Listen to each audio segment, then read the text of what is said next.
Kim and Kanye were once one of the hottest couples in the world. Their star power, combined with their status as influencers, made them superstars for simply existing. However, their relationship quickly went from sweet to sour after Kanye slowly fell into madness and revealed to the world who he truly was. Welcome to Beyond the Screen, I'm Nate, and we need to talk about Kim and Kanye, the divorce. The documentary will serve as a new source of information on the split that took over 2 years to finalize. While some of the info seen will have already been a part of the revived docu-series on Kim's family, the Kardashians, there will be plenty of new info from friends, family, and co-workers that will reveal what really went down behind the scenes. So, let's break down the relationship between these two, where things started to go wrong, how they met, and of course, who've they been with since? The origins of Kanye. The couple first met in 2003 at a rap party for that season of Keeping Up with the Kardashians. Kanye was working on a song with fellow musician Brandy at the time. Seeing as Kim was one of her closest friends, she asked if her buddy Ye could tag along. While their first meeting was no fairy tale, they did eventually spark a romance around 2012. At that time, Kim was dating a man named Kris Humphries, who she eventually married for 72 days. Yes, I said days. Apparently during her time with Humphries, she realized that she had a stronger connection with Ye and dropped Kris to pursue that. They first took their relationship public in April of 2012, and that year Ye had released Cold, which name-dropped Kim in his lyrics. And I'll admit I had fell in love with Kim around the same time she fell in love with him. From there, things moved fast. After a whirlwind romance, US confirmed in December 2012 that Kardashian was pregnant with their first child. West celebrated the news at the time by referring to the E-star as his baby mama on stage at his Atlantic City concert. 4 months after becoming parents, Kanye popped the question in front of Kim's family and friends in San Francisco's Giants baseball stadium, which was the cheesiest way to propose on the planet. It's a good way to do it, but come on, Kanye, you couldn't have spelled the message out in the sand on a private beach or something? By 2016, the couple had begun to raise 2 of their 4 kids, and while they seemed like a strong family unit on the outside, the reality was that they were facing marital problems left and right. In November of that year, Kanye was admitted to the hospital thinking that he was just extremely fatigued, but it turned out that he was actually suffering some kind of a psychological crisis, according to the fire department who were called by Kanye's doctor. It turns out that his St. Pablo tour was filled with odd behavior and outlandish outbursts. During one particular situation at one of his scheduled shows in Sacramento, he took to the stage and delivered a long, meandering speech criticizing friends and associates in the music industry, including Jay-Z and Beyonce, while simultaneously praising Donald Trump for his communication styles. He then ended that concert short after only performing a few songs. 2 nights before that in San Jose, he said that he would have supported Donald Trump if he voted in the elections, and he asked the crowd what they believed in, and when nobody responded, he shouted at them that he was putting his life, his career, his public well-standing at risk, everything, when he's speaking to us like this, claiming that he was delivering the truth. While 2016 was a rough one for Mr. Ye, 2018 was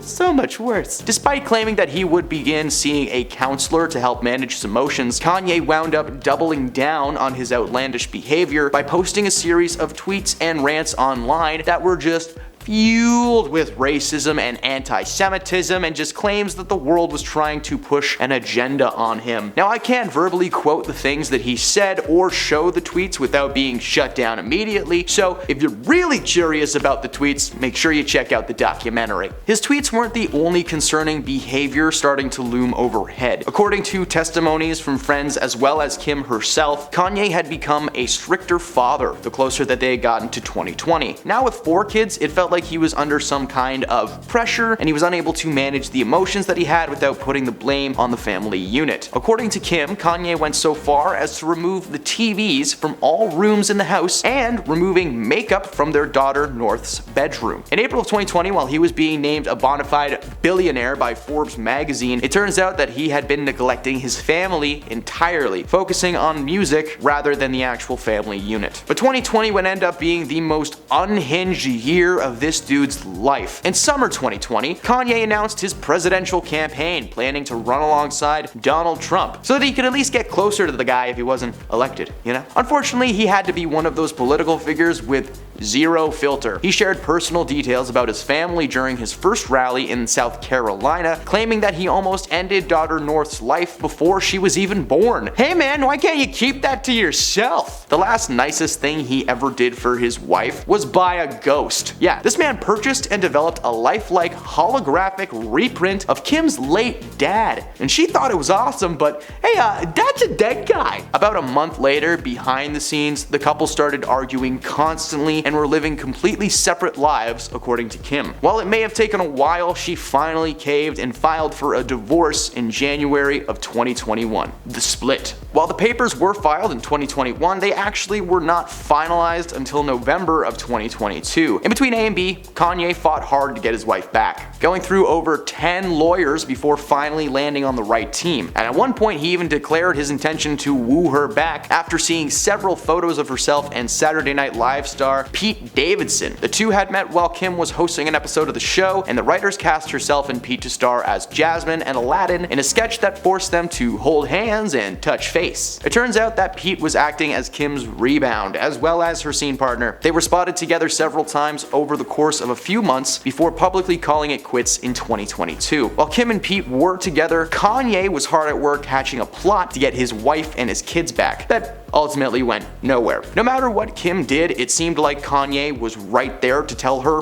why it was dumb. Kim wrote via Twitter that her ex constantly coming at her were making a healthy and supportive co-parenting relationship impossible. In fact, as part of one of her main parenting duties, Kim has to actively keep her kids from seeing comments online posted by their father. She claims that this is in an effort to keep the image of their dad clean. The last thing she would want for the family unit is her kids asking why daddy posted a funny symbol online. With the finalization of their divorce, each were granted joint custody of their kids, and Kanye would be made to pay $200,000 a month in child support, as well as pay for 50% of their kids' educational and security costs. But the documentary revealed that there was much more at stake than just the family unit. Kim and Kanye were fighting over properties from around the world, multi-million-dollar shares in equity of multiple different businesses. But the biggest and probably most obvious confirmation from this documentary is that the relationship that we were being presented with was a lie. They seemed like some happy family unit on the outside, when in reality Kim was living with a very toxic man who had little to no control over his personal emotions. The subtle disses and racist tweets weren't some weird phase or reaction to a situation, they were real feelings that Kanye needed to express. He needed to tell fans at his show about his daughter. He needed to tell us what he was going to do to Jewish people. What he really needed to shut up and just get what was coming to him. The aftermath of the split was magical. Kanye lost all of his sponsorship deals, his music sales have dropped drastically, and the only women that he seems to attract are Kim Kardashian lookalikes. The verdict. With the release of Kim vs. Kanye, the divorce, the world is being given a new insight to what was the most powerful couple in the world. The truth will be revealed and both sides of the story will be shared. By the time this video is released, the actual documentary should be out, so hopefully we'll be back with a step-by-step breakdown of the two-part TV event of the summer. What memorable moments do you hope are covered in this documentary? Let us know in the comments below. As always, if you made it to the end of this video, thank you very much. Leave a like if you enjoy our content, and if you had a good time, it means a lot to us here at the channel. Thanks for stopping beyond the screen today, and we'll see you next time.